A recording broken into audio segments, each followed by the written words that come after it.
আমি কে তুমি কে, আমি কে তুমি কে। আর এই বিগত অর্ধ শতাব্দীকাল এদেশের মানুষকে ৭১-এর চেতনার কথা বলে ৭২-এর চেতনা গেলাবার চেষ্টা করা হয়েছে।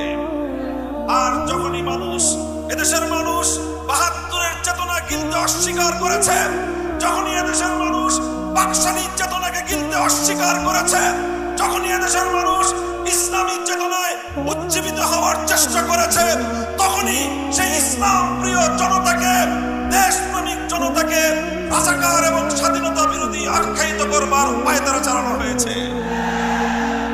এই পায়তারা চলতে চলতে চলতে চলতে যখন এদেশের ছাত্র জনতা কোটা সংস্কারের একটি যৌক্তিক আন্দোলন নিয়ে মাঠে নামল, এই আন্দোলন ফ্যাসিবাদের বিরুদ্ধে যাওয়ার কারণে ফ্যাসিবাদের নেত্রী, যুগের ফেরাউন, ইতিহাসের নির্মম হত্যাযজ্ঞের নায়িকা, খল নায়িকা শেখ হাসিনা এদেশের ৪ কোটি আমার প্রাণ প্রিয় ছাত্র জনতাকে রাজাকারের বাচ্চা বলে গালি দিয়েছে।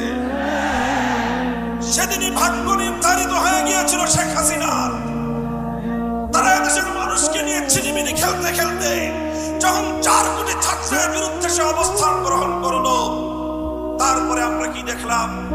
এদেশের প্রতিটি শিক্ষাঙ্গন থেকে, প্রতিটি বিশ্ববিদ্যালয় থেকে, প্রতিটি কলেজ স্কুল থেকে, প্রতিটি আলিয়া এবং কওমি মাদ্রাসা থেকে একটা অভিন্ন স্লোগান উচ্চারিত হলো, যদি অধিকার চাইলে রাজাকার হতে হয়, যদি বৈষম্যের বিরুদ্ধে কথা বললে রাজাকার হতে হয়, যদি ইসলামের পক্ষে কথা বললে রাজাকার হতে হয়।